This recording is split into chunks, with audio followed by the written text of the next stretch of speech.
নমস্কার সকলকে। সবাই কেমন আছেন? আশা করছি সবাই খুব ভালো আছেন, সুস্থ আছেন। আবারও চলে এসেছি নতুন একটা রান্নার ভিডিও নিয়ে। তো আমার চ্যানেলে সবাইকে অনেক স্বাগত। আজকের এই রান্নাটা খুবই সুন্দর একটা রেসিপি আর একদম ইউনিক রেসিপি, যেটা খেতেও খুবই দুর্দান্ত হয়। তাহলে এই রেসিপিটা জানার জন্য রান্নাটা দেখতে থাকুন। কিভাবে করছি সকলের কাছেই অনুরোধ করব শেষ অবধি থাকুন।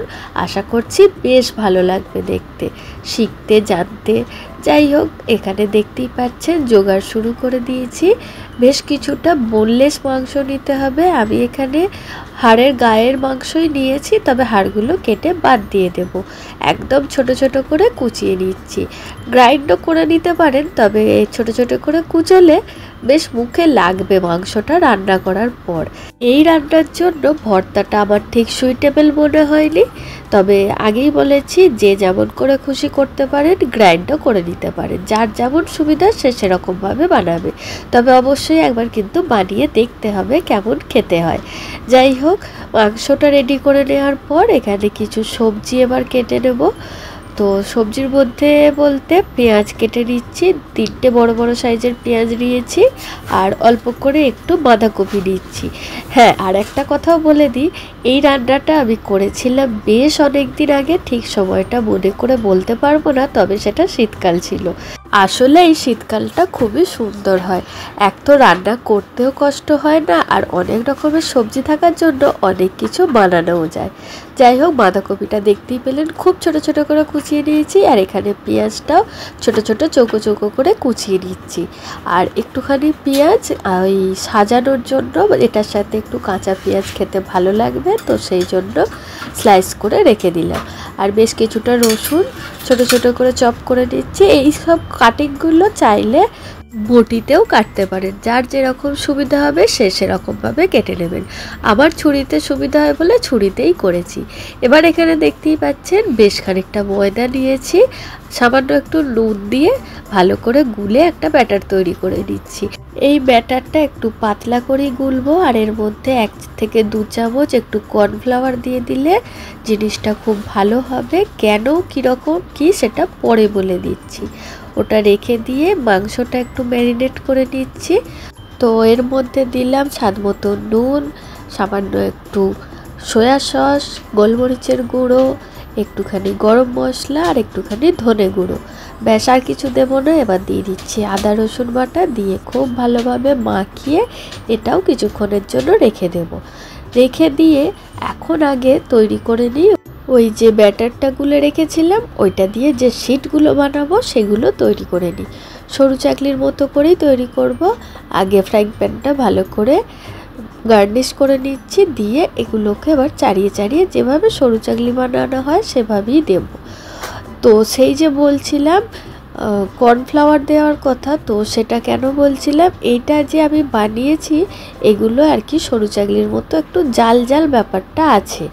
কর্নফ্লাওয়ার বা একটু দুধ দিয়ে যদি বানানো হয় তাহলে ওটা আর হবে না, একদম মসৃণ যে শিটটা তৈরি হয় আশা করছি সেটাই তৈরি হবে। আমি প্রথমে জানতাম না, এটা হয়ে যাওয়ার পর মাকে জিজ্ঞেস করেছিলাম, তো আমার মা বলে দিয়েছিল।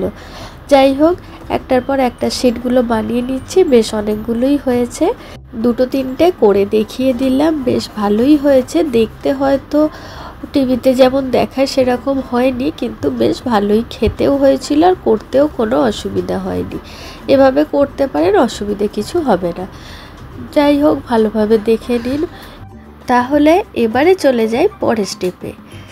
এখন এবার মাংসটা তৈরি করে নেব। মাংসটা একটু অন্যরকমভাবে করছি, তবে এমনি পেঁয়াজ রসুন দিয়ে আমরা যেভাবে মাংস করি সেটাও করে নেওয়া যায়, শুকনো করে ড্রাই করে। তবে আমি এখানে করছি সামান্য একটু সাদা তেলে দিয়ে দিলাম বেশ খানিকটা বাটার, আর ওর মধ্যে কুচনো রসুনগুলো। এবার ম্যারিনেট করা চিকেনটা দিয়ে খুব ভালোভাবে ভাজা ভাজা করে নেব। যতক্ষণ না ভাজা ভাজা হচ্ছে ততক্ষণ একটু করে ঢাকা দিয়ে দেবো আর নেড়ে চেড়ে দেবো। তাহলে কি হবে, মাংসটা সেদ্ধও হয়ে যাবে আর খুব ভালোভাবে ভেতর অবধি ভাজা ভাজাও হয়ে যাবে, টেস্টটা খুব ভালো আসবে। যাই হোক, এই সময়তে দেখতে পাবেন একটু জলও ছেড়েছে, তো এটা ঢাকা দিয়ে দিয়ে সেদ্ধ করে শুকনো করে ভেজে নেব। বলেই দিলাম, তো ভিডিওতে দেখেও নিন কেমনভাবে রেডি করছি। মাংসটা রেডি হয়ে গেলে মানে ভাজা হয়ে গেলে এবার এতে দিয়ে দেব কুচিয়ে রাখা পেঁয়াজটাও এবার খুব ভালোভাবে ভেজে নিতে হবে।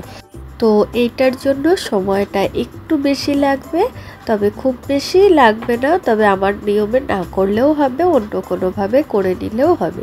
যাই হোক, আমি একটু অন্য রকমের স্বাদের করেছিলাম। পেঁয়াজটা হালকা করে একটু গোলাপি রঙের হলে নরম হয়ে গেলে এবার এর মধ্যে কুচিয়ে রাখা বাঁধাকপিটাও দিয়ে দেবো। বাঁধাকপিটা সেদ্ধ হতে বা নরম হতে, রান্না হতে খুব বেশি সময় লাগে না, পেঁয়াজটারই একটু সময়টা লাগে। যাই হোক, কোন স্টেজ অবধি এগুলোকে করছি একটু দেখে নিন। এরই সঙ্গে স্বাদ মতো নুন দিয়ে দিলাম, তাহলে পেঁয়াজ বাঁধাকপিটা খুব ভালোভাবে তাড়াতাড়ি ভাজা হয়ে যাবে আর চিকেনের মধ্যেও স্বাদটা চলে আসবে। আমি করেছিলাম, খুবই সুন্দর খেতে হয়েছিল আর একটু আলাদা স্বাদের হয়েছিল। আমার নিয়মে একবার ট্রাই করে দেখতে পারেন। লাস্টের মধ্যে দিয়ে দিলাম একটুখানি অরিগ্যানো, এটাও একদমই অপশনাল, যদি হাতের কাছে না থাকে কোনো দরকার নেই।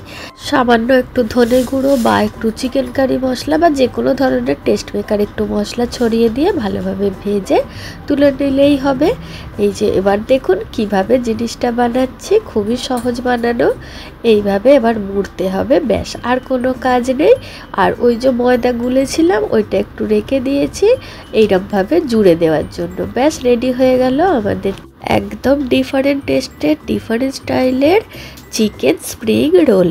খুব সহজে দেখিয়ে দিলাম কিভাবে বানানো যায়, আর একটু অন্য স্বাদের দেখিয়ে দিলাম। বানিয়ে অবশ্যই দেখুন, বানানোটা এমন কিছু কঠিন কাজ নয়, তবে একটু সময় লাগে বানাতে।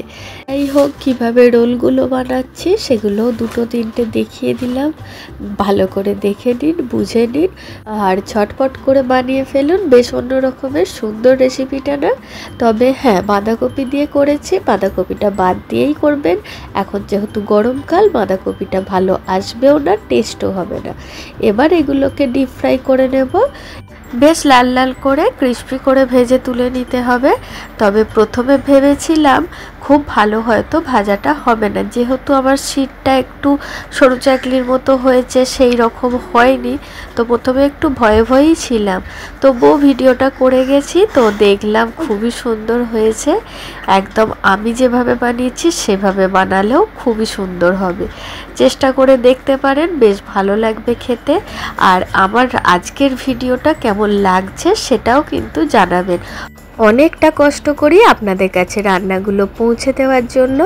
আমার যারা সাবস্ক্রাইবার আছেন তাদেরকে অনেক ধন্যবাদ পাশে থাকার জন্য, আর অবশ্যই কমেন্ট করে জানাবেন আমার চ্যানেলে থাকতে কেমন লাগছে।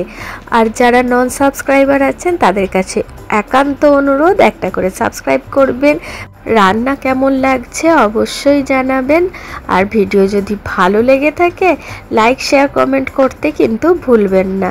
নতুন বন্ধুদের নতুন করে অনেক স্বাগত জানাই আমার চ্যানেলে। আজকে রান্না কেমন লেগেছে সেটাও জানাবেন। পাশে থাকার জন্য অনেক ধন্যবাদ। আমার সংসারে সবাইকে অনেক স্বাগত। আবারও ফিরে আসবো নতুন কোনো রান্নার ভিডিও নিয়ে। এখানে সবাই ভালো থাকবেন, সুস্থ থাকবেন।